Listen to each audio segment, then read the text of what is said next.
दर्शकों नमस्कार, मैं हूं कैलाश कुशवाहा और आप देख रहे हैं सिटी चैनल गुना। आज की मुख्य खबरों पर आगे बढ़ने से पहले एक नजर डालते हैं आज की तमाम हेडलाइंस पर। कोरोना जिला अपडेट। आज कोरोना की एक भी रिपोर्ट पॉजिटिव नहीं, वहीं 3 मरीज हुए स्वस्थ। जिला कलेक्टर फ्रैंक नोबले ने जिलेवासियों से कल से शुरू होने वाले महा टीकाकरण अभियान में लोगों से भाग लेने की अपील। आवश्यक रूप से कोरोना का टीका जरूर लगवाएं। कोरोना की दूसरी लहर में भगवान के मंदिर तो बंद थे, चलते फिरते भगवान अस्पतालों में घूम रहे थे। गुना में कोरोना के लिए इलाज करने वालों में यदि एक डॉक्टर का नाम लिया जाए तो वे हैं सुनील यादव। आइए आपकी मुलाकात कराते हैं।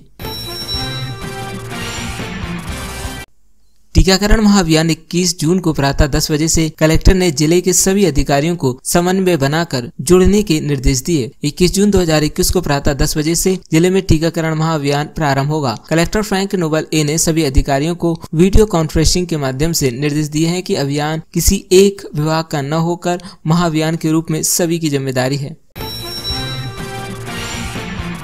गुना जिले के जिला चिकित्सालय में विगत दिनों अस्पताल परिसर के कोविड-19 लैब में हुई पार्टी के मामले में एक डॉक्टर सहित 2 लोगों की सेवा की गई समाप्त। इंदौर से हरियाणा की ओर जा रहा म्याना के पास एक ट्रक गाय को बचाने की फेर में पलटा। ड्राइवर एवं क्लीनर सुरक्षित। रात 4 बजे की घटना। म्याना का एटीएम बना लोगों की मुसीबत। म्याना में एसबीआई की एटीएम मशीन लोगों की मुसीबत बन गई है। आपको बता दें कि म्याना जिले की बड़ी ग्राम पंचायतों में से एक है। म्याना से करीब 40-50 ग्राम जुड़े हुए हैं। साथ ही म्याना एक प्रकार से कस्बा होने के कारण सही प्रकार की सुविधा उपलब्ध है, किंतु एसबीआई का एटीएम परेशानी बना हुआ है। इसमें जब भी कोई पैसे निकालता है तो वे फंस जाते हैं और ग्राहक पर मैसेज आ जाता है कि आपके बैंक खाते से पैसे निकल गए हैं।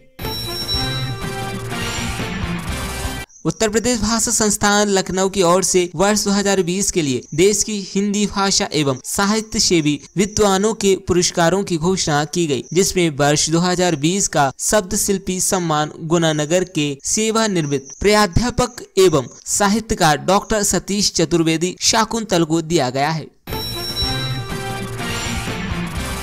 पतंजलि योग समिति गुना द्वारा अंतर्राज्यीय योग दिवस का योगाभ्यास समिति के YouTube चैनल पतंजलि योगा गुना पर लाइव प्रसारित करेगी। जिले की तहसील इकाइयों को निर्देश योग साधक और आम नागरिक होंगे। लाइव योगाभ्यास में घर घर योग कार्यक्रम में लाइव वर्चुअल होंगे शामिल।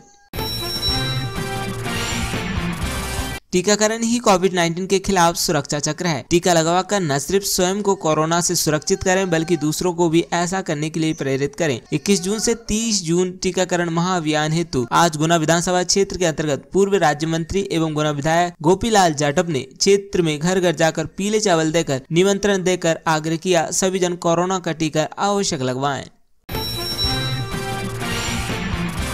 21 जून से होने वाले टीकाकरण महाअभियान के शुभारंभ के बारे में आज पंचायत एवं ग्रामीण विकास मंत्री महेंद्र सिंह सिसोदिया ने कहा, इस महाअभियान का नेतृत्व मुख्यमंत्री शिवराज सिंह चौहान स्वयं कर रहे हैं। हर रविवार की भांति इस रविवार को भी नगर पालिका के अधिकारी और कर्मचारियों द्वारा श्रमदान किया गया। अंतर्राष्ट्रीय योग दिवस के पूर्व दिवस पर 35 MP VNNCC शिवपुरी डिकोय गुना द्वारा योग वेबिनार का आयोजन किया गया। 35 MP VN के कमान अधिकारी कर्नल धीरेन्द्र सिंह सूबेदार, मेजर जयराम जाट व PG कॉलेज गुना के प्राचार्य डॉक्टर VK तिवारी की अनुमति व आशीर्वाद के साथ वेबिनार आयोजित किया गया। मंत्री महेंद्र सिंह सिसोदिया ने किए 3 करोड़ रुपए के विकास कार्यों का लोकार्पण व शिलान्यास। टीकाकरण कराने ग्रामीण से कर रहे अपील। प्रदेश सरकार के पंचायत एवं ग्रामीण विकास मंत्री महेंद्र सिंह सिसोदिया ने कोरोना के लॉकडाउन के चलते एक अरसे बाद जनसंपर्क करने अपने विधानसभा क्षेत्र बमोरी पहुंचे। उन्होंने अपनी विधानसभा के आज बमोरी विधानसभा क्षेत्र के ग्राम पंचायत भिंडरा, रामनगर, हाथीकुंदल, अशली, अग्रा, महोदरा, राय, खेरीखता आदि ग्रामों में जनसंपर्क कर लगभग 3 करोड़ रुपए के विकास कार्यों का लोकार्पण व शिलान्यास किया। लोडिंग वाहन से सब्जी के बीज व दवाइयों का कट्टा चोरी करने वाला धारदार बका के साथ किया गया गिरफ्तार। गुना कोतवाली थाना पुलिस द्वारा एक लोडिंग वाहन से सब्जी के बीज व दवाइयों की चोरी करने वाले आरोपी को एक धारदार बका के साथ गिरफ्तार कर चोरी गया मशरू का बरामद करने में कामयाबी हासिल की गई है। आज ग्रामीण विकास मंत्री महेंद्र सिंह सिसोदिया पहुंचे आगरा की पंचायत नत्था देवी के गांव में, जहां कैलाश पिलाला और उनके साथियों ने किया स्वागत। लॉकडाउन के चलते जहां किसानों की हालत बेहद खराब है, वहीं खरीफ की फसल में सोयाबीन बोने के लिए बीज के दाम आसमान छू रहे हैं। किसान परेशान हैं। 8,500 से 9,000 क्विंटल के बीच बीज उपलब्ध है। हमारी टीम ने बात की कुछ किसानों से। म्याना के ग्राम पंचायत सहायक सचिव राहुल शर्मा से कल होने वाले महा वैक्सीनेशन के संबंध में चर्चा की और उन्होंने बताया कि कल होने वाले महा टीकाकरण में सामुदायिक स्वास्थ्य केंद्र पर टेंट व्यवस्था, पानी व्यवस्था, बैठने के लिए व्यवस्था के साथ साथ कल वैक्सीन लगवाने आने वाले लोगों और जाने वाले लोगों को फ्री ऑटो सुविधा होगी। पूर्व मंत्री शिव नारायण मीना द्वितीय पुण्यतिथि पर विधायक लक्ष्मण सिंह ने कांग्रेसियों को 50 ऑक्सीमीटर दिए, जिससे वे आम नागरिक की तत्काल मदद कर सकें। गुफा मंदिर भोपाल के महंत विजयदास महाराज का नगर में हुआ आगमन। लालाघाटी भोपाल में स्थित गुफा मंदिर के महंत विजयदास त्यागी महाराज को प्रथम बार महंत की उपाधि मिलने पर नगर चाचौड़ा में महंत का पहली बार आगमन हुआ। 21 जून टीकाकरण महाअभियान मध्य प्रदेश पर जागरूकता रैली आयोजित। विकास खंड चाचौड़ा में 20 जून को टीकाकरण के एक दिन पूर्व कोविड-19 टीकाकरण महाअभियान पर चाचौड़ा बीनागंज के साथ अजमरा, रमड़ी, उमर थाना, पैंची, विजनीपुरा में प्रशासनिक अधिकारियों के मार्गदर्शन में NSS टीम द्वारा ग्रामीण जनों को प्रेरित किया। वार्ड 10 में दिनांक 21 जून को सोमवार को उत्कृष्ट विद्यालय में वैक्सीनेशन के लिए लोगों को आमंत्रण पत्र देकर बताया कि कल 9 बजे वैक्सीन लगना चालू हो जाएगा। जिला कलेक्टर फ्रैंक नोबले ने जिलेवासियों से कल से शुरू होने वाले महा टीकाकरण अभियान में लोगों से भाग लेने की अपील। आवश्यक रूप से कोरोना का टीका जरूर लगवाएं। सभी को नमस्कार। मैं फ्रैंक नोबल, कलेक्टर गुना, आप सभी से रिक्वेस्ट करता हूं कि 21 जून को वैक्सीनेशन का महाअभियान शुरू होने वाला है, जहां पर हम लोग लगभग पूरे जिले में 120 सेंटर्स खोलने वाले हैं, जहां पर वैक्सीनेशन 18 साल के ऊपर समस्त व्यक्तियों पर किया जाएगा। आप सभी से अनुरोध है कि इस अवसर का लाभ जरूर उठाएं। कोविड वैक्सीनेशन एकमात्र उपाय है हमें आगामी तीसरी लहर को रोकने के लिए। अतः आप सभी से निवेदन है कि आप जरूर इस वैक्सीनेशन अभियान का लाभ उठाएं और इस महाअभियान का हिस्सा बनने का प्रयास करें। धन्यवाद। इंदौर से हरियाणा की ओर जा रहा म्याना के पास एक ट्रक गाय को बचाने की फेर में पलटा। ड्राइवर एवं क्लीनर सुरक्षित। रात 4 बजे की घटना।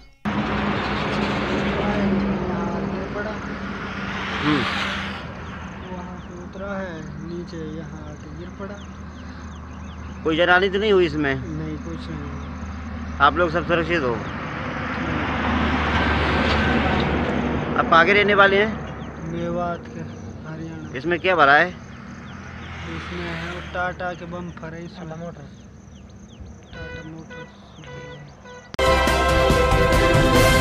म्याना का एटीएम बना लोगों की मुसीबत। म्याना में SBI की ATM मशीन लोगों की मुसीबत बन गई है। आपको बता दें कि म्याना जिले की बड़ी ग्राम पंचायतों में से एक है। म्याना से करीब 40-50 ग्राम जुड़े हुए हैं। साथ ही म्याना एक प्रकार से कस्बा होने के कारण सही प्रकार की सुविधा उपलब्ध है, किंतु SBI का ATM परेशानी बना हुआ है। इसमें जब भी कोई पैसे निकालता है तो वे फंस जाते हैं और ग्राहक पर मैसेज आ जाता है कि आपके बैंक खाते से पैसे निकल गए हैं। क्या समस्या हो रही है सर यहाँ पे ATM की? ATM की सर, एक तो मेन बाज़ार में एक मेन ATM है SBI का। इसमें 1 महीने में 15 दिन सही रहता है, 15 दिन खराब होता है। अभी पिछले 8-10 दिन से समस्या ये चल रही है। कस्टमर आता है, कार्ड लगाता है और मोबाइल पे मैसेज मिलता है कि ट्रांजेक्शन सक्सेसफुल, लेकिन पैसा हाथ में नहीं आता, उसमें फंस के रह जाता है। अभी जस्ट आधे घंटे पहले एक कस्टमर आया था, उसने 6,000 रुपये निकाले, उसके पैसे कट गए लेकिन पैसे नहीं मिले। पिछले 10 दिन से लगातार यही समस्या चल रही है। और ये रोजाना हो रहा है या कभी कभी? मैंने सर 4-5 साल हो गए इसको। 5 साल में मुश्किल से ये लग के 1 महीने में 15 दिन चालू रहता है, 15 दिन बंद ही रहता है। आप फिर इंजीनियर आता है, फिर सही कर जाता है, 2 दिन चालू रहता है, फिर 5 दिन बंद हो जाता है। आप प्रशासन से क्या सहयोग की आप कामना करते हैं? यही सहयोग की कामना करते हैं कि इकलौता ATM है ये। आसपास के कम से कम 100 गांव इस न्याना से लगे हैं। लोग आते हैं, परेशान होते हैं, कहीं पैसा फंस जाता है। कोई अपने पेशेंट को लेकर आए और पैसे की ज़रूरत पड़े, उसका पैसा फंस जाए तो उसका क्या होता होगा वो हमको पता है, क्योंकि हम परमानेंट मार्केट में रह रहे हैं। तो उससे उस पर क्या बीतती है। प्रशासन से यही मांग कर रहे हैं कि इसकी मशीन जो डिवोल्ट की है वो सबसे रद्दड़ कंपनी की मशीन है। डिवोल्ट मशीन चेंज करके दूसरी मशीन लगवाई जाए ताकि ग्रामीणों को सुविधा हो। आपका नाम? मेरा नाम रिंकू देवल। न्याना से। उत्तर प्रदेश भाषा संस्थान लखनऊ की ओर से वर्ष 2020 के लिए देश की हिंदी भाषा एवं साहित्य सेवी विद्वानों के पुरस्कारों की घोषणा की गई, जिसमें वर्ष 2020 का शब्द शिल्पी सम्मान गुनानगर के सेवानिवृत्त प्राध्यापक एवं साहित्यकार डॉक्टर सतीश चतुर्वेदी शाकुंतल को दिया गया है। धन्यवाद तरुण जी। उत्तर प्रदेश सरकार द्वारा स्थापित उत्तर प्रदेश भाषा संस्थान लखनऊ द्वारा मुझे विगत वर्ष 2020 का शब्द शिल्पी सम्मान प्राप्त हुआ है, पुरस्कार प्राप्त हुआ है। यह सब प्रभु की कृपा, मां सरस्वती के द्वारा प्रदत्त लेखनी शक्ति, बड़ों के आशीर्वाद और गुनानगर की मेरे मित्रों, मेरे बड़े सबकी शुभकामनाओं का प्रतिफल है। यह पुरस्कार मुझे मेरी अब तक की हिंदी भाषा में किए गए कार्य और रचना धर्मिता के लिए दिया गया है। इस अवसर पर संस्थान द्वारा इंजीनियरिंग, चिकित्सा, पर्यावरण, आर्थिक क्षेत्र, इस तरह के नाना क्षेत्रों में हिंदी के माध्यम से जिन विद्वानों ने अनुवाद कार्य किया है, या जैसे चिकित्सा की अभी तक जो पुस्तकें हैं वो अंग्रेजी में है, तो जिन्होंने उसका हिंदी में लेखन किया है, या विज्ञान के सूत्रों को, विज्ञान की बातों को हिंदी भाषा के माध्यम से सुलभ किया है, और भाषा और हिंदी भाषा और साहित्य के क्षेत्र में अवदान को देखते हुए इस तरह 14 भारतवर्ष के 14 लोगों को चयनित कर उन्हें पुरस्कार से नवाजा गया है, जिनमें मैं शब्द शिल्पी सम्मान के लिए यहां से मेरा चयन हुआ। ये सब आपकी शुभकामनाओं का, बड़ों के आशीर्वाद का प्रतिफल है। आपने यहां मुझे इस तरह बोलने का अवसर दिया, आपका बहुत बहुत धन्यवाद। सोनाली केबल का धन्यवाद।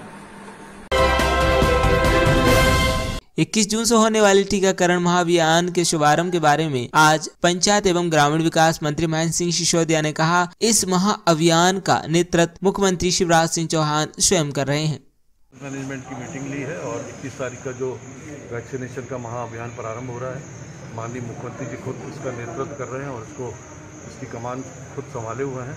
और हम सबको निर्देशित किया है कि क्राइसिस मैनेजमेंट के साथ मिलकर, क्षेत्रीय विधायक और सभी पार्टियों के साथ मिलकर इस अभियान को जनता का अभियान बनाया जाए, क्योंकि वैक्सीनेशन कराने से ही लोगों की जान बच सकेगी। और 20,000 हमारे टीके आ चुके हैं गुना में और 21 तारीख से हमारे ड्राइव प्रारंभ। हर रविवार की भांति इस रविवार को भी नगर पालिका के अधिकारी और कर्मचारियों द्वारा श्रमदान किया गया।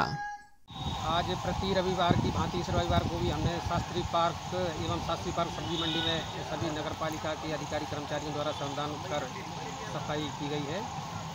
और नगर पालिका अधिकारी कर्मचारी हर रविवार को सुबह 8 बजे से 11 बजे तक श्रमदान कर सफाई करते हैं। तो इसी क्रम में आज शास्त्री पार्क में सफाई की गई है।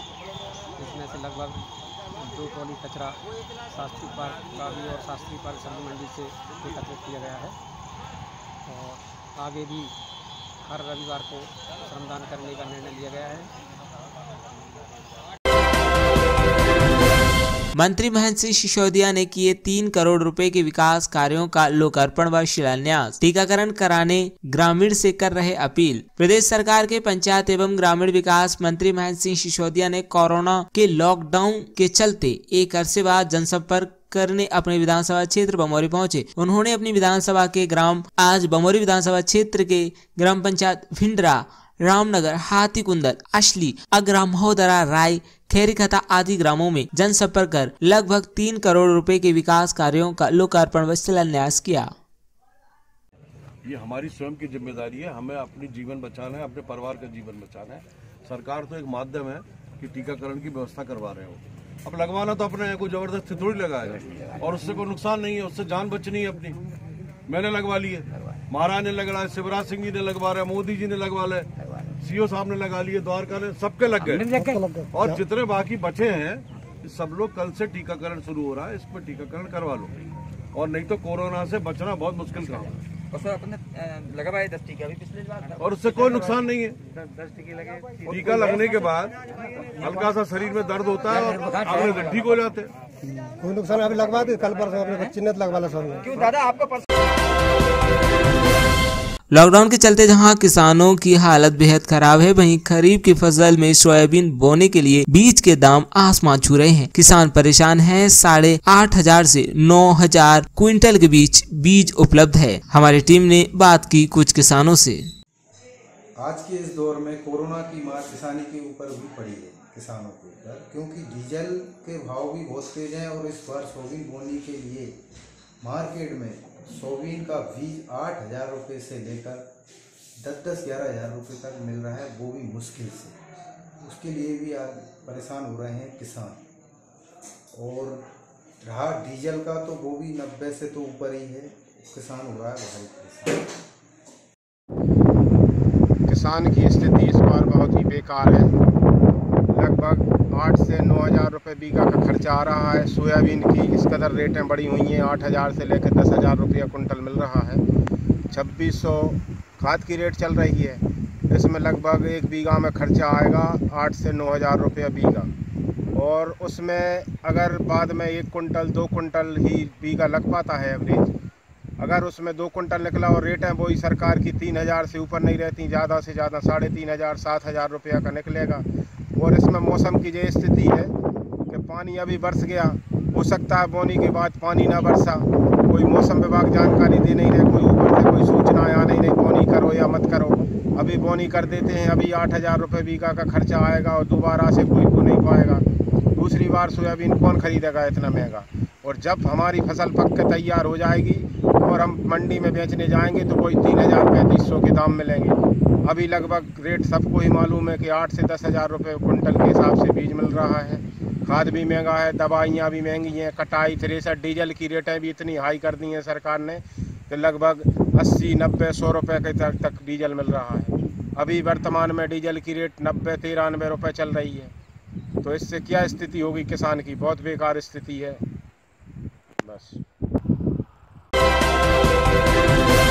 म्याना के ग्राम पंचायत सहायक सचिव राहुल शर्मा से कल होने वाले महा वैक्सीनेशन के संबंध में चर्चा की और उन्होंने बताया कि कल होने वाले महा टीकाकरण में सामुदायिक स्वास्थ्य केंद्र पर टेंट व्यवस्था, पानी व्यवस्था, बैठने के लिए व्यवस्था के साथ साथ कल वैक्सीन लगवाने आने वाले लोगों और जाने वाले लोगों को फ्री ऑटो सुविधा होगी। क्या चल रहा है यहाँ पे और टीकाकरण की क्या क्या तैयारियाँ हैं? टीकाकरण का बड़ा उत्साह है। महाकुंभ का आयोजन श्रीमान कलेक्टर महोदय के आदेश के अनुसार हम लोग कर रहे हैं। हमारे जनपद सीओ साहब श्री राकेश शर्मा जी के आदेशानुसार म्याना सामुदायिक स्वास्थ्य केंद्र पर टेंट की व्यवस्था, कुर्सी की व्यवस्था, पेयजल की व्यवस्था की जा रही है। और ग्रामीण क्षेत्र से जो बुजुर्ग व्यक्ति हैं उनको लाने के लिए हमने ऑटो की व्यवस्था की गई है कि वो ऑटो से ही आएँ, ऑटो से ही जाएँ, उनको आने जाने में कोई तकलीफ़ ना हो।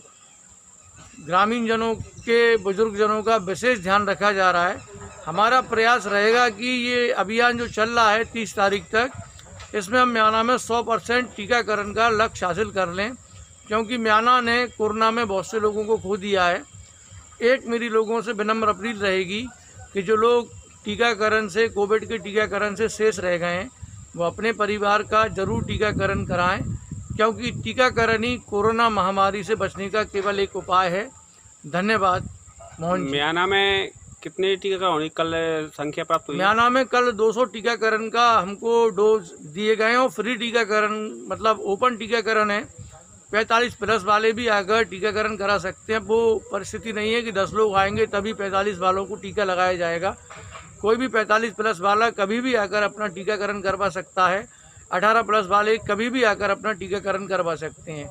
वैक्सीन की कोई प्रॉब्लम नहीं है। सभी लोग अधिक से अधिक टीकाकरण करवाएं। जी धन्यवाद भैया, थैंक यू। 21 जून टीकाकरण महाअभियान मध्य प्रदेश पर जागरूकता रैली आयोजित। विकासखंड चाचौड़ा में 20 जून को टीकाकरण के एक दिन पूर्व कोविड-19 टीकाकरण महाअभियान पर चाचौड़ा बीनागंज के साथ आजमरा, रमणी, उमर थाना, पैंची, विजनीपुरा में प्रशासनिक अधिकारियों के मार्गदर्शन में NSS टीम द्वारा ग्रामीण जनों को प्रेरित किया। हम सब ने ये ठाना है, वैक्सीन लगवाना है, जीवन बचाना है, जीवन बचाना है, वैक्सीन लगवाना है, जीवन बचाना है, वैक्सीन लगवाना है। बीमारी से डर, बीमारी से डर, बीमारी से डर, बीमारी से डर, हम सब ने ये ठाना है, वैक्सीन लगवाना है, हम सब ने ये ठाना है, वैक्सीन लगवाना है। कोरोना की दूसरी लहर में भगवान के मंदिर तो बंद थे, चलते फिरते भगवान अस्पतालों में घूम रहे थे। गुना में कोरोना के लिए इलाज करने वालों में यदि एक डॉक्टर का नाम लिया जाए तो वे हैं सुनील यादव। आइए आपकी मुलाकात कराते हैं। रूप होते हैं। इस किदवंती को यदि किसी ने सत्य किया है तो हमारे बीच बैठे हुए डॉक्टर सुनील यादव ने कोरोना की द्वितीय लहर में जो अविस्मरणीय काम उन्होंने किया है उसके लिए मैं सबसे पहले उन्हें बधाई देना चाहता हूँ। सब बहुत बधाइयाँ, आपने बहुत अच्छा काम किया। बहुत धन्यवाद। एक तरीके से गुना में जो कोरोना की लहर थी उसमें जब सीनियर्स डॉक्टर नहीं थे, आपने इतना अच्छा काम किया है कि जिस उम्मीद से भी बेहतर। सोनाली सिटी परिवार आपको बहुत बहुत बधाइयाँ देता है। और इस पूरी लहर को आप किस रूप में देखते हैं? मैं इससे पहले आरोन में था पोस्ट पे, यहाँ पे कलेक्टर साहब थे अपने जो भी कुमार पुरुषोत्तम जी। मैंने सर को मैसेज भी किया था उस टाइम पे कि सर अगस्त की बात है, पिछले अगस्त की, क्योंकि सर गुना में कोरोना के केस आने लगे हैं, मैं आरोन में हूँ सर, तो मुझे यहाँ पे अटैच कर दिया जाए। माननीय मंत्री जी के सहयोग से और कलेक्टर साहब सहयोग से मैं गुना आया। गुना में जब मैं आया था तो मरीज़ तो 20-25 थे उस टाइम पे अगस्त में, लेकिन है ना मरीजों में भय व्याप्त था। एक मैंने वाकई यहाँ देखा मरीजों में, तो मरीज भयभीत थे थोड़े से। वो सोचते थे आप क्या मालूम क्या होगा, अपन कोरोना पॉजिटिव आ गए हैं, क्या होगा। जब आया रात के 12 बजे का, जन्माष्टमी के दिन की बात है, मैं यहाँ टेस्ट हुआ था, रात के 12 बजे मैंने अस्पताल में आकर राउंड लिया आरोन से। तब मैंने देखा और मरीजों को उसी टाइम मैंने अपनी किटमेट पहनी और किटमेट पहन के अच्छे से तैयार होकर मरीजों देखो तो मरीजों को ना मरीज बस परेशान हो रहे थे, अनजाना सब, अनजाना एकदम भय था उनको कि यार कोरोना हो गया, अब ऐसा नहीं क्या होने वाला है। देखा तसल्ली दी उनको सबको, मैं नहीं कोरोना ऐसी बीमारी नहीं है जिसको घबराने मतलब, समय पे आप आ गए, आपका उपचार होगा और आप पूर्णतः सही होकर जाएंगे यहाँ से। तो मरीजों ने विश्वास किया। मरीजों की यही रहती है सहानुभूति के डॉक्टर एक अच्छे से उनको बस ये बता दे कि नहीं ऐसा मैं ठीक हूँ और मैं सही हो जाऊंगा, तो मरीज को ये मानिए अगर कहते कहावत है ना कि डॉक्टर अच्छे से मीठा बोल रहे और अच्छे से बता दे तो मरीज का आधा दुख दूर हो जाता है डॉक्टर से मिलने से। तो सर एक बड़ा अच्छा प्रयोग आपने किया गुना में, आपने समय समय पे अटेंडरों को अनुमति दी। जो डर था वो आपने थोड़ा कम किया, बीच बीच में अटेंडर मरीज के साथ मिलते रहे, उससे कितना आप मानते हैं कि अंतर है? नहीं, जब मैं राउंड लेता था अस्पताल में और मरीजों का अटेंडर मेरे पास फोन आते थे, डॉक्टर साहब हमारा मरीज कैसा है, तो मरीजों से अटेंडर मैं कहता था मैं कि आप है ना तसल्ली रखिए, मैं आप सबसे मिलूंगा। तो मरीज अटेंडर बाहर अस्पताल के आगे कम से कम 50-60 लोग बाहर आके खड़े रहते थे। और जब मेरा राउंड खत्म होता था अस्पताल से तब मैं बाहर आकर उनको मिलता था, उनको पूरी स्थिति का अवगत कराता था। तो अटेंडर लोगों को इतना अच्छा लगता था कि चलो हमारा मरीज भी अंदर है और हम उससे बात कर रहे हैं, हमने उसको दूर से देख भी लिया है मरीज को, और जो खिड़की मिड़की होती थी उस पर मरीज को हाई बाई कर लेते थे। तो बड़ा उनको एक तसल्ली लगती थी, चलो हम कहीं बहुत अच्छी जगह है और डॉक्टर साहब हमें देख रहे हैं, तो उनसे बात करके तसल्ली हम देते थे मरीजों को। कोरोना की दिखती लहर में रात दिन आपने काम किया, 400 मरीजों को आपने देखा, तो रास्ते चलते मरीजों को आप दवाई लिख रहे थे, तो वो एक भगवान, उस समय भगवान जैसी एक आपने को एक बहुत ऊपर के दर्जे पे लोगों ने पहुंचा दिया था। बहुत आपने लोगों की मदद की। कैसा उस क्षण को आप किस रूप में याद करते हैं? मुझे वास्तव में वो क्षण ऐसा लगता था कि क्योंकि मेरे पास समय उतना ही था, कोरोना का पीक चल रहा था, अस्पताल में 150 मरीज मुझे देखना पड़ते थे। इसके बाद जहाँ मरीज मुझे मिलता था, अब क्योंकि एक मरीज को देखने में कम से कम 2 मिनट 3 मिनट तो लगते हैं, मेरे पास समय कम था, मरीजों की तादाद बहुत थी मरीज उस टाइम पे लहर में, तो मरीजों को जब मैं देखता था, मरीज बेचारे आशा के साथ में खड़े रहते थे मेरे पास। 10-20 मरीज मैं यहाँ से निकलता था, मैं वहीं रोक लेते थे, डॉक्टर साहब प्लीज हमें दवाई लो, आपका हम मिल नहीं पा रहे आपसे, क्योंकि आप अस्पताल में रहते हैं, जहाँ रहते हैं, आपको बड़ी मुश्किल से हम लाएंगे डॉक्टर साहब दूर के पता करके जहाँ मिलेंगे आप डॉक्टर साहब।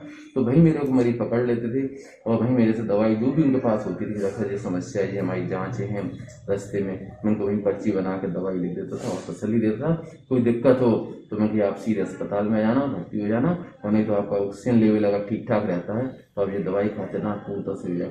तब ऐसा लगता था मैंने कि नहीं यार अपन एक बहुत वैसा काम करेंगे। लोग ना जहाँ लोगों को बड़े बड़े शहरों में जाने के लिए अस्पतालों में जगह नहीं मिल रही थी, अनावश्यक लोग भीड़ कोई भी कोरोना पॉजिटिव हो जाता था तो मरीज ये सोचता था कि यार अब क्या करें हम, अब घर पे इलाज होगा, अस्पताल में जगह नहीं है, जाए तो कहाँ जाए। तब हम उस टाइम पे मरीज कहते नहीं आप लोग ठीक है, आपका CT स्कोर में अगर बीमारी आई भी है तो भी आप घबराए नहीं, आप दवाई लेंगे, कोई दिक्कत हो आप अस्पताल में जाए, हम आपको भर्ती कर लेंगे, जरूरत पड़ेगी तो हम आपको पूरा ऑक्सीजन और आगे का पूरा ट्रीटमेंट करेंगे। सर एक बड़ी अच्छी बात है कि एक मौका जनरेट हुआ था, क्योंकि सीनियर डॉक्टर्स कुछ दुनिया से चले गए थे, कुछ ने प्रैक्टिस करना छोड़ दी थी। उस मौके को आपने बहुत तेजी से लपका और अपनी बहुत तेजी से शहर में जगह बनाई, एक पहचान बनाई। तो ये पूरा जो आपका एक 41 साल की उम्र में एक जो एक्सपोजर मिला है गुना को, वो आप कैसे रूप में देखते हैं? हालांकि ये तो नहीं आपका है, तो ये मान लो कि चूंकि मेरे को एक अपॉर्चुनिटी मिली थी, एक मौका मिला था, एक चुनौती मिली थी। अपने मेरे शब्द मुझे मैं ऐसे ही से लेकिन चूंकि मेरे को मैंने खिलाड़ी की भाषा में बोल दिया लेकिन है ना मेरे को एक चुनौती मिली थी काम करने की। देखिए सब लोग राइट शब्द है, सही बात है। हमारे गुना जिले में सीनियर डॉक्टर हैं, सब लोग बहुत बड़े बड़े उम्र दराज हैं कई लोग, तो कहीं ना कहीं वो बीमारी से ग्रसित भी थे वो लोग डॉक्टर जो थे, जैसे कई डायबिटीज भी, ब्लड प्रेशर भी, उम्र भी थी, तो कहीं ना कहीं उन्हें लग रहा था कि ऐसा ना हो। और कोरोना पॉजिटिव भी होते डॉक्टर, ये डॉक्टर हमारे सीनियर जो डॉक्टर थे, 4-5 डॉक्टर कोरोना की समय से पहले कहीं ना कहीं दुनिया को छोड़कर चले गए, तो दूसरे डॉक्टर सीनियर तो उनमें भी कहीं ना कहीं वो था कि नहीं ऐसा ना हो। तो उस टाइम पे अब मैं यंग डॉक्टर था और जब हमें वैक्सीनेशन भी हो चुका था, तो हमें थोड़े से एक वो आ गई थी हमारे, चलो हम वैक्सीन लगवा चुके हैं और अपन पूरी इस चुनौती को कहीं ना कहीं मैंने स्वीकार किया पूरे सबसे कि नहीं अपन वैक्सीनेट हो चुके हैं, अपना पूरा प्रिवेंशन रखेंगे और जो भी आगे स्थिति बनेगी कोरोना की भयंकर बन रही थी उस टाइम पर, तो उसको मैंने चुनौतीपूर्ण में लिया। सर कितना सुख लगता है जिस शहर में हमने जन्म लिया उसी शहर में हमको अपने लोगों की सेवा करने का अवसर प्राप्त हो और उस अवसर मिले, तो कैसा आपको महसूस हुआ? वो मैं कह रहा हूँ डॉक्टर लोग भी देखा है, कई डॉक्टर लोग अपने एजुकेशन करते हैं, एजुकेशन करके बाहर चले जाते हैं, बड़े बड़े शहरों में सेटअप हो जाते हैं, कई लोग तो विदेश में चले जाते हैं, नहीं भैया हमने MD MS कर लिया हम बाहर ही रहेंगे। लेकिन नहीं, मैंने क्योंकि यहाँ जन्म लिया गुना में, मुझे बहुत इच्छा थी कि नहीं ऐसा मैं नहीं करूंगा कभी, कि नहीं अपने गुना में, अपनी जनता के बीच में, अपने समाज के बीच में कहीं ना कहीं रहेंगे। और जहाँ अपन को जिस स्थान पर अपना जन्म हुआ, यहाँ अपनी प्राथमिक और पूरी माध्यमिक और 12वीं और मैंने कॉलेज में ही पढ़ा गुना में यहाँ पे, तो मुझे बड़ा ऐसा लगता था कि नहीं कभी अपना अच्छे डॉक्टर अगर MD करके आते हैं कुछ MA, तो निश्चित अपने ना समाज की गुना में जनता की सेवा करेंगे, तो उससे बड़ा सुख मैं नहीं मानता कहीं मिलता है। कि मैंने देखा है कई डॉक्टर बाहर काम कर लेते हैं, बाद में फिर उन्हें लगता है जब वो एक उम्र हो जाती है उनकी, नहीं यार अपने वापस अपने शहर में चलना, नाम कमा ले, पैसे की पावर की जरूरत है, तो पावर के बाद समाज की, तो वो बाद में लौट के बाद में लौटे कहीं ना कहीं वो आते हैं अपने घर की तरफ वापस कि नहीं यार अब चलो। तो फिर उनका कुछ कहीं ना कहीं वो समाज उनको नहीं मानता, क्योंकि कहीं ना कहीं वो 70 साल 80 साल वहाँ काम करके आए, जहाँ आ गए वो अपने लास्ट, तो ऐसा नहीं। तो मैंने नहीं कहा कि नहीं, अपन तो ना शुरू से ही अपने समाज की, अपने समाज धर्म राजनीति सब यही करेंगे अपने ये सेवा कार्य करेंगे। इस बात की मैं बहुत आपकी तारीफ करूंगा, क्योंकि जैसे ही लोग थोड़ा सा भी नाम कमाते हैं, उनकी इच्छा होती है बड़े शहरों में जाके सेटल हो जाएं, अच्छी जिंदगी अपने बच्चों को दें। अपने शहर में नाम करना एक बहुत बड़ा। आपकी प्रारंभिक शिक्षा दीक्षा कहाँ हुई, कैसे जिंदगी की शुरुआत हुई, इनिशियल स्टेज से हमारे लोगों को बताएं। मैंने अपनी जन्म, मेरा यहाँ नजदीक आपके गोशीपुरा है, यहाँ पे मेरा एक छोटे से मोहल्ले में जन्म हुआ था। और हम ज़्यादा वो नहीं रहे, हमारे जो बाबा थे वो गाय चराते थे, और हमारे जो पापा हैं उन्होंने बड़ी मुश्किल से BMS किया ग्वालियर से।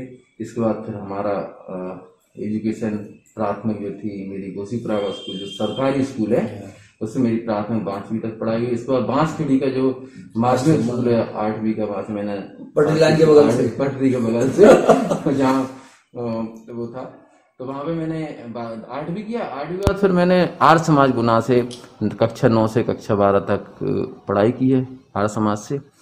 इसके बाद फिर कॉलेज में, डिग्री कॉलेज में भी 1-2 साल मैंने BSc किया बायोलॉजी से। इसी दौरान PMT तैयारी करते रहे, तो PMT में सिलेक्शन हो गया।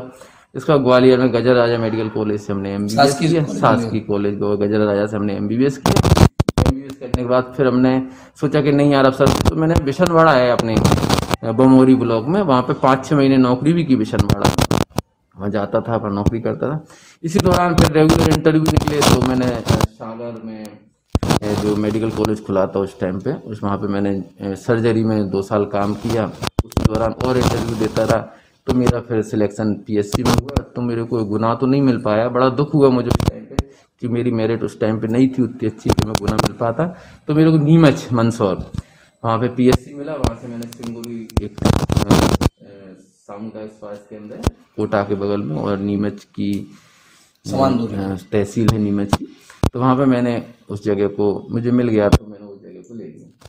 तो 4-5 साल मैंने वहाँ पे काम किया। वहाँ बता रहे थे, अभी मेरी बात हो रही थी, जबकि वहाँ सांपों का बहुत आतंक है। सिंगोली जो तहसील है नीमच की, वो बड़ी पथरीली और पहाड़ों के बीच में बसा हुआ एक द्वीप टाइप का है छोटा सा, पर वहाँ अच्छे लोग हैं, वहाँ के लोग धाकड़ लोग भी हैं, जैन लोग भी हैं, और भी कई समाज के लोग रहते हैं, अपना बिजनेस करते हैं, पत्थरों का बिजनेस होता है वहाँ पर। तो वहाँ पे ना पहाड़ी इलाके में सांप बहुत मिलते थे, सांपों का इलाका था। वो कहते भी हैं उसको कि नागदा, नीमच और ये सिंगोली जो कि एक सांपों का इलाका है। वहाँ पे सभी वैरायटी के सांप मिलते थे, कोबरा भी मिलता था, क्रेत भी मिलता था, वाइपर भी मिलता था। तो हम उस छोटे से जगह पे, जो सिटी से लगभग 80-90 किलोमीटर दूर था वो एरिया, बड़ा डिफिकल्ट एरिया था। बस और ये सब पहुंचने में 3-4-5 घंटे लगते थे, आदमी जाता था। तो सांपों का इलाका था, वहाँ सांप कोई भी मरीज को काट लेता, किसी को भी, तो तुरंत हमारे अस्पताल में लेके जाते थे, वहाँ उनको उपचार करते थे। हमारे पास भरपूर मात्रा में दवाइयाँ थी, हमने मंगा रखी थी सब। तो सांपों का बड़ा अच्छा अनुभव रहा है मेरा, कि वहाँ पे मैंने सभी तरह की वैरायटी के सांप देखे। तो आपने एक नई क्वालिटी बता दी गुना के लोगों को।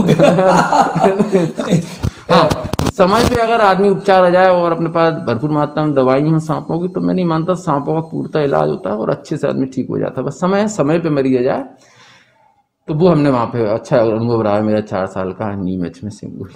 DH में काम बहुत हुआ है, लेकिन काम बहुत बाकी है। तीसरी लहर संभावित है, और दूसरी में तो बहुत स्थिति 1.5-2 महीने खराब रही थी। अब आप क्या उम्मीद करते हैं, क्या और सुधार होना चाहिए? नहीं, हमारे अस्पताल में अभी ना अपने नए कलेक्टर साहब जो आए उनके, और अपने CMS साहब, उनका साहब और सिविल सर्जन साहब के सहयोग से अब अस्पताल में तीसरी लहर की हमने पूरी तैयारी कर रहे हैं। अभी हमारे ऑक्सीजन के भी नए पॉइंट बना रहे हैं अस्पताल में। अस्पताल बिल्डिंग में जो खाली बेड थे विदाउट ऑक्सीजन, ऑक्सीजन में कन्वर्ट कर रहे हैं, जिससे आगे मान लो फ्यूचर में कभी तीसरी लहर आती है, भगवान करे ना आए तीसरी लहर, लेकिन फिर भी यहाँ तैयारी तो होना चाहिए। तैयारी अपन पूरी कर रहे हैं। तो कहते हैं कि जिसकी अपन तैयारी पूरी कर लो, तो वो चीज़ पे शायद आती नहीं है, समझ नहीं सकेगा। तो भगवान करे ऐसा ही हो अपना। ये बहुत सारी सुविधाएं हॉस्पिटल में बढ़ गई, वेंटिलेटर मशीन है, जो नाम हमें मालूम नहीं, बहुत सारी धीरे धीरे चालू हो रही हैं। ये कलेक्टर साहब ने इंटरेस्ट लेके बाहर से भी लोगों को बुलाया, मंत्री जी भी इंटरेस्ट ले रहे हैं। तो क्या क्या और सुविधाएं नहीं जोड़ रही हैं? नहीं, अपने अस्पताल में हमें ना वेंटिलेटर 10-12 के आसपास वेंटिलेटर भी आ चुके हैं। ICU पूरा वर्किंग हो गया है। अभी फिलहाल में हमारे ICU में 2-3 मरीज भर्ती भी, और हमने पिछले 8-15-20 दिन के अंदर कई मरीजों को वेंटिलेट भी किया है और वेंटिलेटर से उनको वो किया अपन उनको जो क्रिटिकल अवस्था में उसको निकाल के उनको जनरल वार्ड में शिफ्ट किया है। तो एक अपना है ना पूरा अस्पताल जो है कहीं ना कहीं पूरी तरह तैयार है और आधुनिक सुविधाओं से लैस है। जो अपन सेकेंड लेयर में हम नहीं कर पाए वो सबकी, वो थर्ड लेयर की हमने पूरी तैयारी कर ली है। एक बड़ा सवाल है सर, शहर के बड़े बड़े लोग अस्पताल में भर्ती थे, इस बार पहली बार ऐसा हुआ कि लोग प्राइवेट छोड़ के सरकारी में जा रहे थे। ये डीएच की ये इमेज आप उसमें बहुत बड़े सूत्रधार हैं, तो किस रूप में देखते हैं इसको? नहीं, ये जो रहा है ना कोरोना का दूसरी लहर का, इसमें ना गुना के अच्छे बड़े बड़े लोग जो आए अस्पताल में, ऐसी साहब जैसे बोरासी साहब हैं, आपकी बहुत तारीफ कर रहे थे, वो मुझे कह रहे थे कि मैं तो जा रहा था इंदौर, तैयारी हो गई थी मेरी, बिल्कुल तैयारी हो गई थी इंदौर की, तो उन्होंने देखा ना बाद में क्या देखो ट्रीटमेंट मुझे यही मिलना है साहब इंदौर में, मेरा घर है तो कम से कम यहाँ पे मैं रहूंगा तो मुझे और भी कई चीजों का बेनिफिट मिलेगा घर पे रहने से। बाहर जाऊंगा तो मैं उतना अच्छा नहीं कर पाऊंगा। बहुत तारीफ कर रहे थे, मैंने मेरे साथ वो बैडमिंटन खेलते हैं तो वो मुझसे कह रहे थे, तो हमने कहा सर आप तो यहीं रहिए, बढ़िया आपको देखो यही शब्द बोला, बोला नहीं आप यहीं रहिए और आपको बहुत अच्छा मिलेगा, आपको ऑक्सीजन तो ऑक्सीजन हम दे रहे हैं आपको, जो ट्रीटमेंट अपना रहेगा, बाकी आप ऐसी स्थिति में नहीं है कि आप बाहर जाए।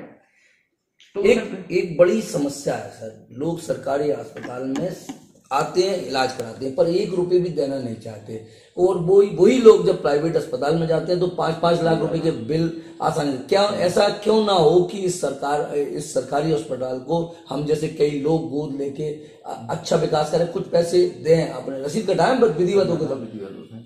तो सही बात है था। वैसे देखो अपन देखते हैं जो दान करते हैं लोग, और भी कई जगह दान करते हैं, दूसरी संस्थाओं में, इधर उधर सब जगह, तो मैं कह रहा हूँ थोड़ा बहुत अस्पताल में लोगों को करना चाहिए। खासतौर से ना ये मत करिए आपके दान करिए, आप तो ना सीधा गोद लीजिए कोई चीज को, जो कि सिस्टम होता है कि नहीं हम ही इसको करवाएंगे तैयार पूरा, और हमारा आदमी हमारा पैसा और हम इसको तैयार करके बढ़िया दे देंगे, तो वो मैं मानता हूँ बहुत अच्छा होगा। अगर 2, 5, 10 लोग 20 लोग भी गुना के तैयार हो जाते हैं, कुछ चीजों को ऐसा कर लेते हैं, हम ये काम करवाएंगे हम ये काम करवाएंगे, तो मैं मानता हूँ और अच्छा हो जाएगा। तो सरकारी सिस्टम होता है, सरकारी सब चीजें होती है, उसमें समय अलग होता है, सब है, लेकिन वो टाइम लगता है उसमें कहीं ना कहीं। और जिनको प्राइवेट का जो काम होता है वो आगे तुरंत 1 दिन 2 दिन में उसको करवा सकते हैं। लोगों ने करवाए हमारे अस्पताल में, एक महावीर जैन करके हैं, उनसे अभी जुड़ा था कोरोना दूसरी लहर में, जब वो पॉजिटिव हुए थे बेचारे खुद भी, तब उनने ना ऑक्सीजन के 10-15 पॉइंट हमारे ऑक्सीजन उन्होंने 2 दिन के अंदर अंदर लगवा दिए थे।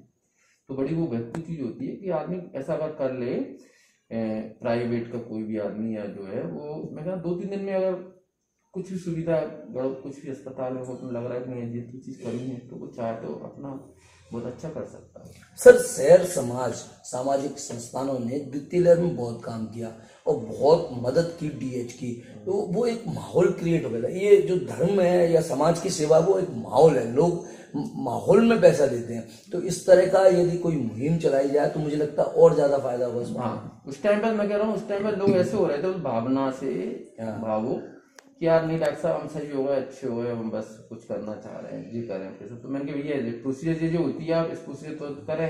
वो सर अस्पताल तक ही था, जब दुकान पे बैठ गया आदमी तो फिर सब ऐसे मान लें कि जैसे आदमी मरकट साला में जानता है तो उसका पूरा बैराग हो जाता है, ऐसे ही बैराग का अस्पताल में। अब कुछ दिनों बाद अब वो सब खत्म हो जाएगा। हाँ वही तो फिर लग रहा है कि ऐसा ना कोई तीसरी लहर आए, फिर ऐसी जरूरत पड़े तो आदमी कहीं ना कहीं करना चाहिए लोगों को। ये सबसे बड़ी मुझे समस्या ये है कि प्राइवेट अस्पतालों में तो आदमी 5 लाख रुपए देता है, लेकिन सरकारी में 1 रुपए नहीं, और उल्टा कोशिश करता है कि ये तो सरकार की ड्यूटी है, हम इसमें क्यों पैसे दें। अब क्योंकि सरकारी अस्पताल था, सरकारी अस्पताल में आप बोलते नहीं कोई होटल हो या वो अस्पताल होते हैं, वार्ड होते हैं, लेट बात होती है, कॉमन होती है सब। पर आदमी कई लोग आशा करके आए थे, बड़े बड़े वैसे लोग, कि नहीं रखता कोई प्राइवेट रूम मिल जाए, बस हम इलाज आपसे करवाना चाहते हैं लेकिन प्राइवेट रूम मिल जाए अस्पताल में। क्या प्राइवेट रूम तो नहीं है, मैंने हमारा जनरल वार्ड है, मैंने जो अस्पताल में रहे शुरू से, पर मैंने कि अभी तक किसी ने वो नहीं कहा प्राइवेट रूम का करना चाहिए, 10-20-50 प्राइवेट रूम मिल जाए, उसमें आगे हमको लोगों को मिल सकेगा। तो आप लोग ही करवाओ तैयार, मैंने कि आप लोगों को करो, उसको बोल दो भैया हम प्राइवेट रूम बनवा रहे हैं। आप यहाँ इधर उधर जाते हैं, आप कहीं पे भी तो आप भी तो लोग मंदिरों में करोड़ों रुपए लगा रहे हैं, जाते हैं लोग, और भी कहीं जाते हैं, वहां पे कहते हैं हमारी तरफ से एक कमरा बनेगा, इस धर्मशाला में ये बनेगा, धार्मिक नगरी में जाते हैं। तो मैं चाहता हूँ अस्पतालों में उनको ऐसा करना चाहिए कि मेरी तरफ से एक कमरा प्राइवेट अस्पताल में मैं बनवा रहा हूँ, बिल्डिंग जगह आप जगह रहती है सब जगह, जगह सब रहती है, निकल के बिल्डिंग बनवा लो, मल्टी में बन जाते हैं सब। फैमिली स्टेटस वर्तमान में अभी क्या, बच्चे कहाँ हैं, क्या कर रहे हैं अभी? हाँ, मेरे वाइफ है जबलपुर से है, वो हाउस वाइफ है पूरी तरह, उन्हें एमए किया है पॉलिटिकल साइंस में, वो घर पे हाउस वाइफ है, मेरी मदद करती हैं हर चीज़ में। और मेरी 2 बच्चियाँ हैं, एक 12 साल 13 साल की बच्ची है और एक छोटी 5-6 साल की, दोनों हम साथ में रहते हैं उनसे। सर ये क्या संदेश इस शहर की जनता को? आपको भगवान के रूप में देख रहे थे उधर? मेरे मम्मी पापा हैं अपने गुरुशिप्रा में साथ में रहते हैं। पापा मेरे डॉक्टर हैं, 40-50 साल से यहाँ पे वो कहीं ना कहीं काम कर रहे हैं। उनकी छवि भी एक अच्छे डॉक्टर के रूप में बनी है कि कितना ना सस्ता और अच्छा अगर इलाज करवाना हो किसी का तो आप है ना नाम से आदमी जानता है कि डॉक्टर गणपत सिंह यादव जी हैं, तो सस्ता और अच्छा इलाज करते हैं आपका। तो वो अपनी सेहत के समाज से भी उनका बड़ा नाम है, समाज में भी उनका बहुत नाम है। पहले से चाहे आपको मालूम है 50 साल से कहीं ना कहीं काम कर रहे हैं और एक उसी तरह में उन्होंने कहीं ना कहीं अपनी इमेज बनाई है, वो सस्ता और अच्छा इलाज उनका कहीं ना कहीं हुआ। और उनसे हमने सीखा सब संस्कार कि आज हम कहीं ना कहीं आप सब लोगों की सेवा। ये जो देसी अंदाज है काम करने का, एक देसी मिलनसारिता का जो व्यवहार है, मुझे लगता है वो इस हमारे शहर की जो देन है वो आपके अपनी फैमिली से मिली है। हाँ बिल्कुल, मैं कह रहा हूँ ना, मैं देखते ना देसी ठेठ आदमी होता है, देसी ठेठ आदमी तो कहने बड़ा महत्वपूर्ण चीज है भाई वो। हाँ नहीं अपने वो अपने, इसलिए तो मैं आया हूँ क्षेत्र में, कहने अपने क्षेत्र में अपने आदमी को अपनी भाषा में अच्छे से उसको समझा दें तो आदमी बिल्कुल जी मानता है नहीं डॉक्टर साहब बोलो अपने यहाँ अपने ही है। ये तो कोरोना में वो बहुत जरूरत थी, वो मैं तो कोरोना में जरूरत थी, वो तो हमेशा जरूरत रहती है बीमारी में कि आदमी अच्छे से संभल देने वाला मन दे दे कि नहीं डॉक्टर साहब अपनी बात मैं उनसे कर देगा। और जहाँ अपना थोड़ा तो उनसे हाई लेवल की बात करिए, हाई लेवल से बात करो, हाई लेवल बात तो मरीज कहता है यार डॉक्टर साहब समझ में नहीं आ रही क्या क्या कहेगा डॉक्टर साहब, तो कहीं उसको अच्छी भाषा में अपनी भाषा में और अपने गुनाह की भाषा में समझाओ तो मरीज बिल्कुल तैयार हो जाता नहीं डॉक्टर साहब। डॉक्टर साहब क्या संदेश या क्या बात जो रह गई है इस बीच में जो आप लोगों को कहना चाहते हैं? बड़ा कोरोना का जब दूसरी लहर थी ना तब हम लोग ना देखते थे अस्पताल में, मुझे बड़ा ऐसा लगता था ना कि आज ये हो क्या रहा है, क्या क्या होगा आगे, बड़ा वो कैसा लगता था मेरे को। बड़े योग में देखता था क्या यंग लड़के 20-20 साल के 25-25 साल लड़के आ रहे हैं और सीरियस हो गए एकदम आके, और हमने सब कुछ उनको दिया लेकिन वो हम उसको कुछ नहीं कर रहे। तो बड़ा दुख होता है कि कहीं ना कहीं ना अब भगवान न करे तीसरी लहर आए, बड़ा दुख होता है देखने से, ऐसा अब नहीं होना चाहिए। भगवान प्रार्थना करो तीसरी लहर ना, उसे रोकने के लिए बच्चे ये अपने पास देखो बीमारी का इलाज तो फिर ठीक है होता है, सब लोग सब जगह होता है, लेकिन बीमारी हो ही ना उसको अपन को करना है। बीमारी ये कोरोना की तीसरी लहर ना आए भगवान, इसको रोकने के लिए अपन को जो कर सकें जितना अपन करें। तो अस्पताल में सुविधाएं कम पड़ जाती है सब जगह, आपने देखा है तीसरी लहर में वो तो स्वाभाविक सी बात है, 5 लोगों का भोजन में 50 लोग जाएंगे, कितना वो लग रहा था कि नहीं कर सकते अपन कुछ। तो भगवान अपन जी इस बीमारी को कैसे करके अपन है ना होने ना दें अपने समाज में अपने लोगों को। बड़ा दुख होता है अपने परिचित अपने सुनते हैं अपन जब ऐसा हो गया ऐसा हो गया, तो इसको रोकना ही सबसे अच्छा। रोकने के लिए बस 2-3 चीजें हैं बस, और कुछ नहीं ज्यादा। भैया मास्क लगाइए सब लोग और बराबर सोशल डिस्टेंसिंग करिए, टीका लगवा लो समय से, अपना सब कुछ पूरा टीकाकरण करवा लो, साबुन से हाथ धोते रहो और बिल्कुल अपन लगेगा नहीं अपन बात करने की नौबत आ रही है किसी से पास में तुरंत भैया उससे भी कहो सामने वाले से भैया तू भी मास्क लगा और मैं भी मास्क लगा दूँ और अपन बात करते हैं, तो ये बड़ा वो अच्छा रहेगा। अगर 2-4-6 महीने साल भर की बात है, अगर अपन ने 0 कर दिया कोरोना को 5-6 महीने के लिए पूरे भारत से, तो ये लिंक टूट जाएगी और हमेशा के लिए कोरोना खत्म हो जाएगा। डॉक्टर साहब की इन बातों को सुनकर मुझे 2 बात कहना। पहली बात तो ये कहना है कि वो सब लोग जो सरकारी अस्पताल में अपना इलाज करा रहे थे और ये कह रहे थे पैसा तो क्षणिक मात्र है, उसका जितना अच्छा उपयोग हो सकता है वो दुकानों पर बैठ गए और वो सब बातें अब भूल गए। सरकारी अस्पताल अब सरकार की जिम्मेदारी है। दूसरा जो मुख्य मामला है, सुनील यादव 41 साल के युवा यंग हैं, जो एक्सपोजर उन्हें इस दूसरी लहर से मिला है। एक्सपोजर ना कह के ये कहेंगे जो समर्पण भाव से उन्होंने काम किया है। उम्मीद है लंबा समय उनको गुना को एक बहुत बेहतरीन डॉक्टर मिला है। उन्हें मेरी ओर से, मेरी सिटी चैनल परिवार की ओर से बहुत बहुत बधाइयाँ, धन्यवाद।